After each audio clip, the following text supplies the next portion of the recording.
درجه اللي فات طبعا كله اتمسك كويس. وادي الجون بتاع السنغال. والله انت اللي استعجل. غريبه العيال نزلت ارض الملعب تجري، كان منظر مش طبيعي والحكم وقف اللعبه. والسنغال فايز يا جماعه 1-0 اللي جاي في الدقيقه 35 او 32 اهو.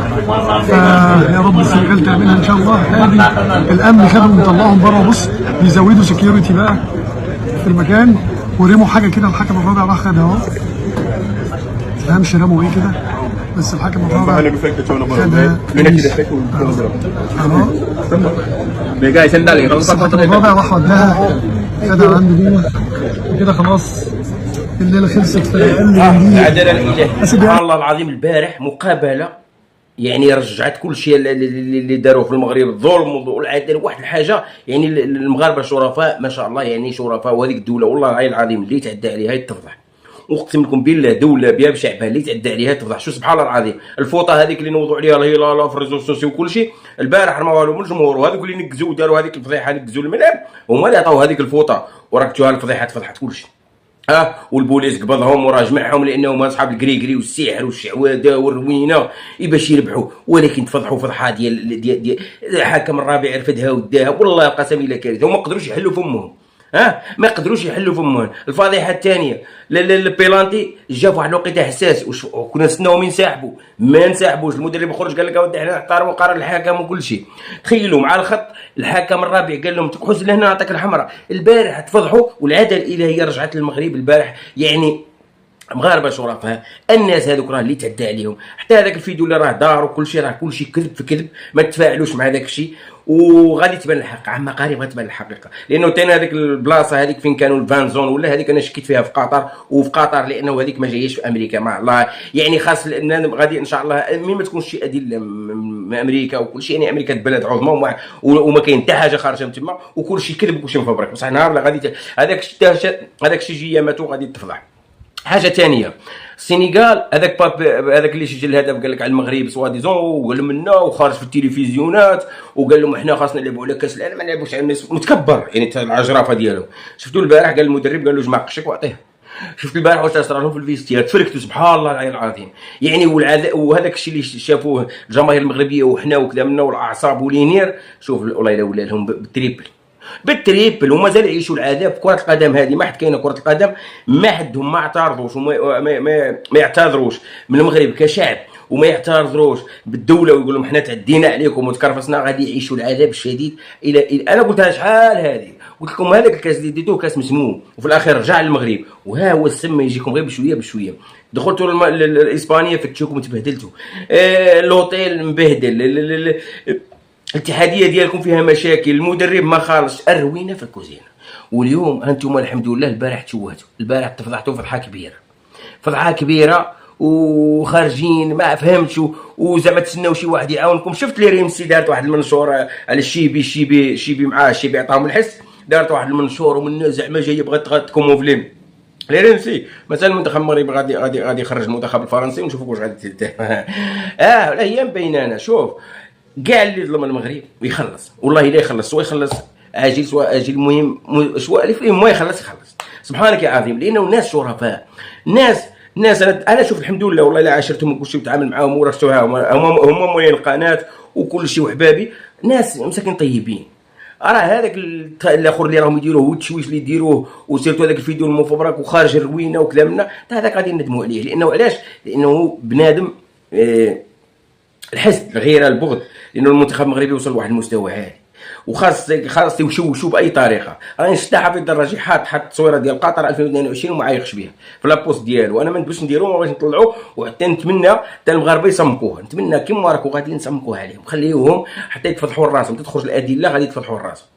راه شحال ما صمكت وشحال ما مشيت مع هذاك الهاشتاغ اللي دايرون المغرب وشحال ما طريق لك غادي تحميو المنتخب المغربي. اولا تحميه خلي المنتخب المغربي بعيد على هذا الضجيج ديال السوشيال ميديا.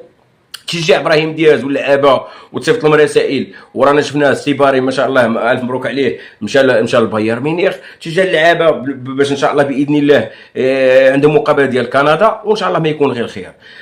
احنا عندنا اليوم مقابله مع سويسرا ولكن ما عرفتش بيتكوفيتش الا ولا زيدان ولا لعابه اخرين مقابله عندنا صعيبه بزاف، وشفنا واش صرا لكوتيفوار، كونغو، جنوب افريقيا، سينيغال انا كنت منها، انا كنت باغي غير كوتيفوار ما كنت باغي طيح. يعني قليل عندنا واحد النسبه ديال 20% 80% ديال سويسرا، وهذه حقيقه وواقع، لانه النيفو ديال اللعابه ديال سويسرا كثار من النيفو ديالنا. يعني ما شفتوا عندهم اكانجي، شاكا، ايموبيلي، عندهم لعابه في الهجوم واعرين، عندهم حلول.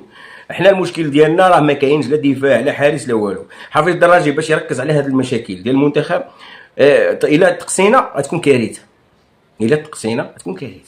علاش غتكون كارثه؟ لانه باش تقول لي تاهل درت انجاز تاهل دوزيام تور راه 32 منتخب، يعني بحال كاس العالم القديم.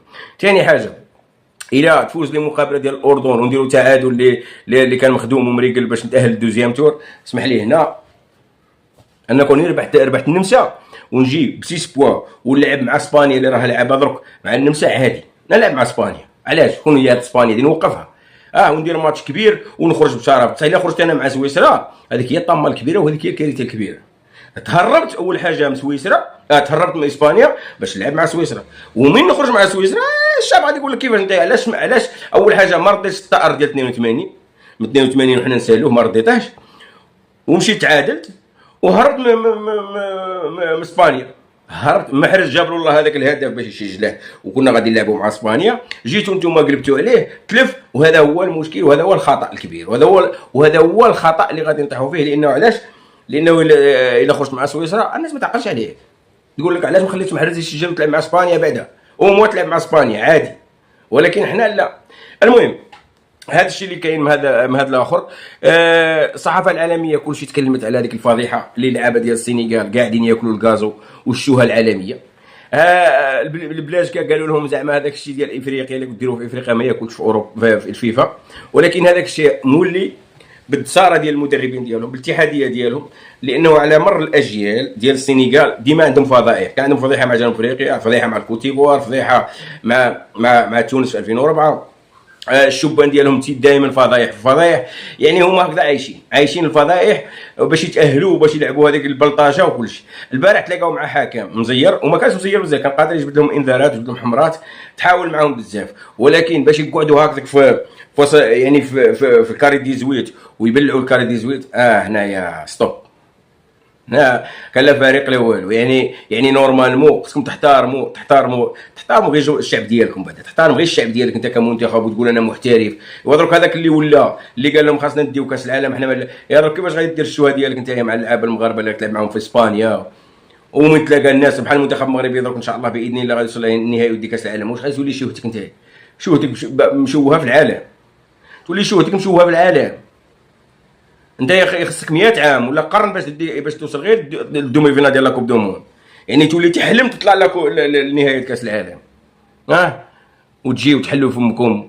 مال حسام حسن ورباعته والفضايح اللي راه صاريه حتى هي في مصر، هذوك الفضايح خليها كيما قال الاخر، خليها راه غير ربي عالم به باش يدير الزوجه ديالو دير فيديوهات. شوف سبحان الله العظيم كيف ضحكم يا راه صح، الزوجه ديالو يدير معاها فيديو يخرجوا للسوشيال ميديا، ما بقات رجله ما بقات والو، يخرجوا يبقاو يكذبوا على عباد الله ولي باج ديالهم ومنا والبكائيات وابدي.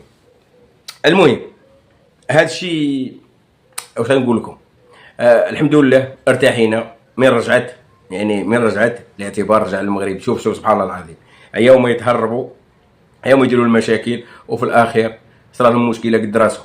المهم هذا الشيء اللي كاين. السلام عليكم، تهلاو في راسكم، نتمنوا التوفيق للمنتخب المغربي في المقابله القادمه مع كندا.